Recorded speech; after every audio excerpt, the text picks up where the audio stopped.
The first question is here, find x and y. So आपने क्या निकालना है, x and y यहाँ पे निकालेंगे. So x and y निकालने के लिए सबसे पहले हम यहाँ पर ओके तो फर्स्ट क्वेश्चन हमारे पास क्या है, 2x ऑर्डर्ड पेयर दे रखा है x प्लस वाई और ये किसके इक्वल दे रखा है 6 and 2 के.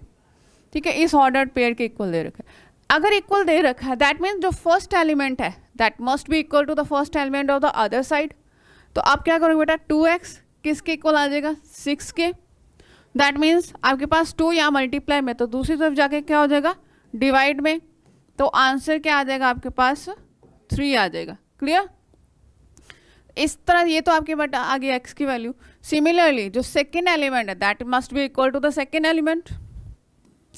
तो x plus y that is equal to 2 होगा. x की वैल्यू अभी हमने निकाली है 3, तो यहाँ रख दीजिए 3 plus y that is equal to 2. तो 3 प्लस क्या उधर जाके क्या हो जाएगा माइनस का, तो y की वैल्यू कितनी आ जाएगी -1 हो जाएगी. ठीक है, सो ये आपका हो गया फर्स्ट क्वेश्चन. तो फर्स्ट सेकंड पार्ट की तरफ चलते हैं. सेम है आपके पास ऑर्डर्ड पेयर्स इक्वल दे रखे हैं. तो फर्स्ट एलिमेंट क्या है आपके पास x प्लस वाई, तो किसके इक्वल होगा 3 के. x प्लस 1 जो है दैट इज इक्वल टू 3. तो यहाँ पे x क्या आ गया बेटा 3 -1 होगा, यानी x की वैल्यू आ गई आपके पास 2.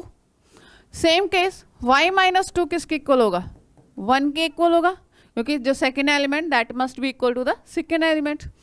यहाँ से 2 उधर जाके क्या हो जाएगा प्लस का, तो y की वैल्यू कितनी आ जाएगी 3 आ जाएगी. सो x आपके पास आ चुका है 2 एंड y आ चुका है आपके पास 3. सो ये आपका आंसर है. ठीक है. So now the next question is here. Okay, so अब आपके पास क्या है, if a सेट आपके पास दे रखा है b सेट दे रखा है.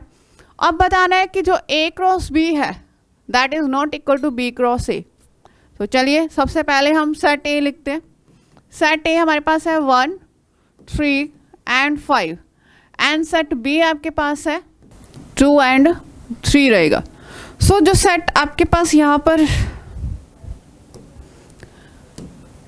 ये चीज़ है. अब हमने क्या निकालना है a क्रॉस b निकालना है.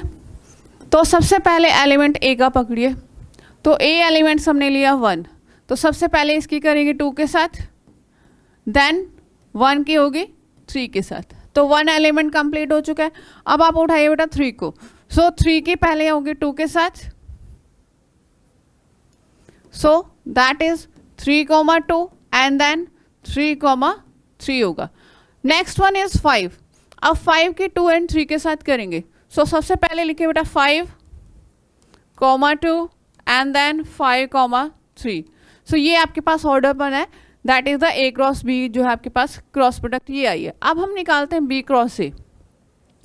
सो b क्रॉस a, तो सबसे पहले अब आपने एलिमेंट लेना है b का. ठीक है. सो जब आप b का एलिमेंट लोगे तो 2 हुआ पहले 2 की 1 के साथ ऑर्डर पेयर बनाया, देन 2 का बनाएंगे 3 के साथ एंड आफ्टर दैट 2 का बनाएंगे 5 के साथ. अब बचा है 3. अब 3 का सिमिलरली आप बनाओ. सो 3 का पहले आएगा 1 के साथ and then 3, 3 and after that 3, 5. So ये ऑर्डर पेयर बना. क्या ये ऑर्डर पेयर्स आपस में इक्वल्स है? नहीं है ना. यहाँ पे देखो सारी ऑर्डर पेयर्स डिफरेंट्स आ रही है.